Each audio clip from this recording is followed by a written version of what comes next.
നമസ്കാരം. സ്മാർട്ട് വർക്കേഴ്സിന്റെ പുതിയൊരു വീഡിയോയിലേക്ക് എല്ലാ കൂട്ടുകാർക്കും സ്വാഗതം. നമ്മൾ ഇന്ന് പഠിക്കാൻ വേണ്ടി പോകുന്നത് ഇന്ത്യയിലെ ദേശീയ പ്രസ്ഥാനങ്ങളെക്കുറിച്ചാണ്. നമ്മൾ കഴിഞ്ഞ ക്ലാസ്സിലെ ഇന്ത്യയിലെ ദേശീയ പ്രസ്ഥാനങ്ങളെക്കുറിച്ച് ഒരു സെക്ഷൻ കണ്ടായിരുന്നു അല്ലേ? അതിൻ്റെ ബാക്കിയുള്ള സെക്ഷനാണ് ഇന്നത്തെ ക്ലാസ്സിൽ നമ്മൾ പഠിക്കുന്നത്. ഓക്കെ, നിങ്ങൾക്ക് ഇതുപോലെയുള്ള ക്ലാസ്സുകൾ നിങ്ങൾക്ക് ഓൺലൈനായിട്ട് പഠിക്കുന്നതിന് നമുക്ക് വേദ PSയുടെ ആപ്പ് നിങ്ങൾക്ക് എല്ലാവർക്കും ഡൗൺലോഡ് ചെയ്യാവുന്നതാണ്. നിങ്ങൾക്ക് അതിൽ ഫ്രീ ആയിട്ട് വീഡിയോ ക്ലാസ്സുകളും അതുപോലെ ആവശ്യത്തിലധികം ഏകദേശം 2,00,000 മുകളിൽ ക്വസ്റ്റ്യൻ പേപ്പറും അതിൻ്റെ ആൻസറുകളും ഒക്കെ നിങ്ങൾക്ക് അതിനകത്ത് അവൈലബിൾ ആണ്. അപ്പോൾ നിങ്ങളെല്ലാവരും നമ്മുടെ വെബ്സൈറ്റ് സന്ദർശിക്കുക. അതിനുശേഷം എല്ലാവരും വേദ PSയുടെ ആപ്പ് ഡൗൺലോഡ് ചെയ്യുക. നിങ്ങൾക്ക് ഓൺലൈൻ ക്ലാസ്സിൻ്റെ സംവിധാനവും അതിനകത്ത് അവൈലബിൾ ആണ്. അപ്പോൾ എല്ലാ കൂട്ടുകാരും അതൊന്ന് പെട്ടെന്ന് ചെയ്തുകൊള്ളുക കേട്ടോ. അതിൻ്റെ ലിങ്ക് ഡിസ്ക്രിപ്ഷൻ ബോക്സിൽ നിങ്ങൾക്ക് ലഭിക്കുന്നതായിരിക്കും. നിങ്ങൾക്ക് അവിടെ നേരിട്ട് നമ്മുടെ വേദ PSയുടെ ആപ്പ് ഡൗൺലോഡ് ചെയ്യാവുന്നതാണ് കേട്ടോ. അപ്പോൾ നമുക്ക് ഇന്ന് പഠിക്കാനുള്ള ഇന്ത്യൻ ദേശീയ പ്രസ്ഥാനങ്ങൾ ഏതൊക്കെയാണെന്ന് നമുക്ക് നോക്കാം. ഒന്നാമതായിട്ട് ഇന്ത്യൻ കൗൺസിൽ ആക്ട് ആണ്. 1909 ഇന്ത്യൻ കൗൺസിൽ ആക്ട് ആണ് കേട്ടോ. ഈ ഇന്ത്യൻ കൗൺസിൽ ആക്ട് അറിയപ്പെടുന്ന മറ്റൊരു പേരെന്താണെന്നറിയാമോ?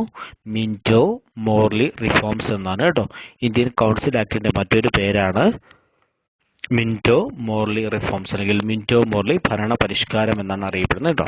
അതുപോലെ ഇന്ത്യയിൽ ദ്വിഭരണം ആരംഭിച്ച അല്ലെങ്കിൽ അവതരിപ്പിച്ച നിയമമാണ് 1909 ഇന്ത്യൻ കൗൺസിൽ നിയമം കേട്ടോ. ഇനി ഇന്ത്യയിലെ മുസ്ലിം വിഭാഗങ്ങൾക്ക് ആദ്യമായിട്ട് പ്രത്യേക മണ്ഡലം അനുവദിച്ച ഭരണ പരിഷ്കാരം ഏതെന്നറിയാമോ? മിന്റോ മോർലി ഭരണ പരിഷ്കാരമാണ് കേട്ടോ. അതുപോലെ ബ്രിട്ടീഷ് വൈസ്രോയ് ആയിരുന്ന മിന്റോ പ്രഭുവിന്റെയും അതുപോലെ സ്റ്റേറ്റ് സെക്രട്ടറി ആയിരുന്ന ജോൺ മോർലിയുടെയും നേതൃത്വത്തിൽ ഇന്ത്യയിൽ നടപ്പിലാക്കിയ നിയമം ഏതെന്നറിയാമോ? മിന്റോ മോർലി ഭരണ പരിഷ്കാരമാണ് കേട്ടോ. അതുപോലെ മിന്റോ മോർലി ഭരണ പരിഷ്കാര പ്രകാരം വൈസ്രോയുടെ എക്സിക്യൂട്ടീവ് കൗൺസിലിലേക്ക് ഒരു ഇന്ത്യക്കാരനെ, സെക്രട്ടറി ഓഫ് സ്റ്റേറ്റിന്റെ കൗൺസിലിലേക്ക് 2 ഇന്ത്യക്കാരെയുമാണ് നിയമിച്ചത് കേട്ടോ. ഓർത്തു വെച്ചോണേ, 1909 മിന്റോ മോർലി ഭരണ പരിഷ്കാര പ്രകാരം വൈസ്രോയുടെ എക്സിക്യൂട്ടീവ് കൗൺസിലിലേക്ക് ഒരാളെയാണ് നിയമിച്ചത്. അതുപോലെ നമ്മുടെ സെക്രട്ടറി ഓഫ് സ്റ്റേറ്റിന്റെ കൗൺസിലിലേക്ക് എത്ര പേരെ നിയമിച്ചെന്നറിയാമോ? 2 ഇന്ത്യക്കാരെയാണ് നിയമിച്ചത് കേട്ടോ. അതുപോലെ ഗവർണർ ജനറൽ എക്സിക്യൂട്ടീവ് കൗൺസിലിലേക്ക് നിയമിതനായ ആദ്യത്തെ വ്യക്തി ആരെന്നറിയാമോ? അത് SP സിൻഹയാണ് കേട്ടോ. ഗവർണർ ജനറൽ, ഇവിടെ നിങ്ങൾ ശ്രദ്ധിച്ചോണേ, ആ സമയത്ത് ഗവർണർ ജനറലിന്റെ അറിയപ്പെടുന്ന പേര് വൈസ്രോയ് എന്ന, അതുകൊണ്ട് ഓർത്തു വെച്ചോണം. വൈസ്രോയുടെ എക്സിക്യൂട്ടീവ് കൗൺസിലിലേക്ക് നിയമിതനായ ആദ്യത്തെ വ്യക്തിയാണ് ആര്? SP സിൻഹ. കാരണം ഈ ഗവർണർ അത് പറയാൻ കാരണം എന്താണെന്നറിയാമോ? 1858 മുമ്പ് ഈ പോസ്റ്റ് ഗവർണർ ആയിരുന്നു. 1858 മുതലാണ് ഇത് വൈസ്രോയ് ആയി മാറിയത്. അതുകൊണ്ടാണ് അങ്ങനെ പറഞ്ഞത്. രണ്ടും തെറ്റല്ല, രണ്ടും കറക്റ്റ് ആണ് കേട്ടോ. ഗവർണർ ജനറലിന്റെ അല്ലെങ്കിൽ വൈസ്രോയുടെ എക്സിക്യൂട്ടീവ് കൗൺസിലേക്ക് നിയമിതനായ ആദ്യത്തെ ഇന്ത്യക്കാരനാണ് ആര്? SP സിൻഹ അല്ലെങ്കിൽ സത്യേന്ദ്ര പ്രസാദ് സിൻഹ എന്നാണ് അദ്ദേഹത്തിന്റെ മുഴുവൻ പേര് കേട്ടോ. ഇനി നമുക്ക് പഠിക്കാനുള്ളത് ഗദ്ദാർ പാർട്ടിയെ കുറിച്ചാണ്. 1913 ഗദ്ദാർ പാർട്ടി രൂപീകൃതമായത് കേട്ടോ. ഗദ്ദാർ എന്ന വാക്കിന്റെ അർത്ഥം എന്താണെന്നറിയാവോ? വിപ്ലവം എന്നാണ് കേട്ടോ. അതുപോലെ കൊമതകമാരു പ്രക്ഷോഭം നടന്നത് 1914 ഇത് എന്തുമായി ബന്ധപ്പെട്ടിരിക്കുന്നറിയാവോ? ഗദ്ദാർ പാർട്ടിയുമായിട്ടാണ് ബന്ധപ്പെട്ടിരിക്കുന്നത് കേട്ടോ, മറന്നു പോകല്ലേ. ഗദ്ദാർ പാർട്ടി നിലവിൽ വന്നത് 1913 ഗദ്ദാർ പാർട്ടിയുമായി ബന്ധപ്പെട്ടാണ് കൊമതകമാരു ഇൻസിഡന്റ് നടന്നത്. അത് 1914 കേട്ടോ. ഇനി നമുക്ക് ഹോം റൂൾ പ്രസ്ഥാനത്തെ കുറിച്ചാണ് പഠിക്കാനുള്ളത്. 1916 ഹോം റൂൾ പ്രസ്ഥാനം ആരംഭിച്ചത് കേട്ടോ. ഹോം റൂൾ പ്രസ്ഥാനം എന്ന ആശയം കടമെടുത്തിരിക്കുന്നത് ഏത് രാജ്യത്തിൽ നിന്നാണെന്നറിയോ? അയർലൻഡിൽ നിന്നാണ് കേട്ടോ. ഇന്ത്യയിൽ രൂപീകൃതമായ ഹോം റൂൾ പ്രസ്ഥാനത്തിന്റെ പ്രധാന നേതാക്കന്മാർ ആരൊക്കെയാണെന്നറിയാവോ? ആനി ബസന്റ്, അതുപോലെ ബാല ഗംഗാധര തിലക് മുതലായവരാണ് കേട്ടോ. ഓർത്തു വെച്ചോണം കേട്ടോ. മഹാരാഷ്ട്രയിലെ പൂനെയിൽ ഹോം റൂൾ ലീഗിന് നേതൃത്വം നൽകിയത് ആരെന്നറിയാവോ? ബാല ഗംഗാധര തിലകാണ് കേട്ടോ. അതുപോലെ നമ്മുടെ തമിഴ്നാട്ടിലെ അടയാർ എന്ന് പറയുന്ന സ്ഥലത്ത് ഹോം റൂൾ പ്രസ്ഥാനത്തിന് നേതൃത്വം നൽകിയത് ആരെന്നറിയാവോ?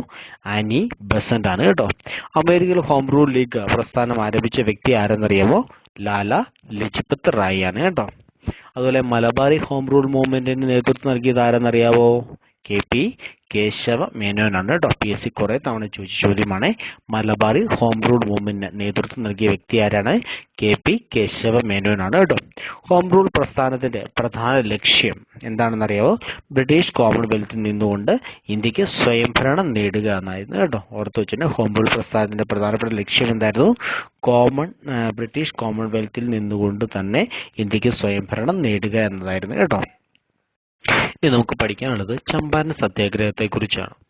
ചമ്പാരൻ സത്യാഗ്രഹവുമായി ബന്ധപ്പെട്ട് PSC ചോദിച്ച ചോദ്യങ്ങളും അവയുടെ ഉത്തരങ്ങളും നമുക്ക് നോക്കാമേ. ചമ്പാരൻ സത്യാഗ്രഹം ആരംഭിച്ച വർഷം എന്നാണെന്നറിയാമോ? 1917 കേട്ടോ. ഗാന്ധിജിയുടെ ഇന്ത്യയിലെ ആദ്യത്തെ സത്യാഗ്രഹം ഏതാണെന്ന് PSC ഒരുപാട് തവണ ചോദിച്ചിട്ടുണ്ട്. ഏതാണത്?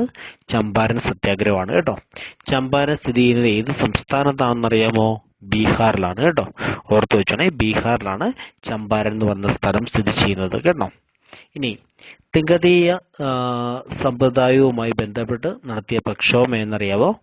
അത് ചമ്പാരൻ സത്യാഗ്രഹമാണ് കേട്ടോ. ഓർത്തു വെച്ചോണേ, തിങ്കതീയ സമ്പ്രദായവുമായി ബന്ധപ്പെട്ട പ്രക്ഷോഭമാണ് ചമ്പാരൻ സത്യാഗ്രഹം കേട്ടോ. നീലത്തോട്ടങ്ങളിൽ ജോലി ചെയ്യുന്ന കർഷകരെ പാശ്ചാത്യർ ചൂഷണം ചെയ്യുന്നതിനെതിരെ നടന്ന പ്രക്ഷോഭമാണ് ചമ്പാരൻ സത്യാഗ്രഹം കേട്ടോ. മറന്നുപോലെ, നീലത്തോട്ടങ്ങളിൽ ജോലി ചെയ്യുന്ന കർഷകരെ പാശ്ചാത്യർ ചൂഷണം ചെയ്യുന്നതിനെതിരെ നടന്ന പ്രക്ഷോഭമാണ് ചമ്പാരൻ സത്യാഗ്രഹം.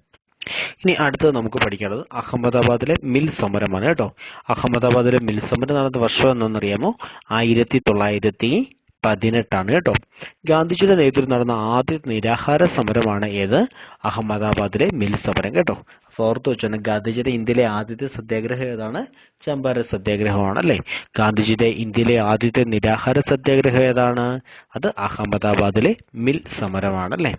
അതുപോലെ ഏത് സമരത്തിനാണ് തൊഴിലാളികൾക്ക് പ്ലേഗ് ബോണസുമായി ബന്ധപ്പെട്ട് 35% വേതന വർധനവ് ആവശ്യപ്പെട്ട് ഗാന്ധിജി മരണം വരെ നിരാഹാരം ആരംഭിച്ചത് എന്ന് PSC ചോദിച്ചിട്ടുണ്ട്. ഏത് സമരമാണെന്നറിയാവോ?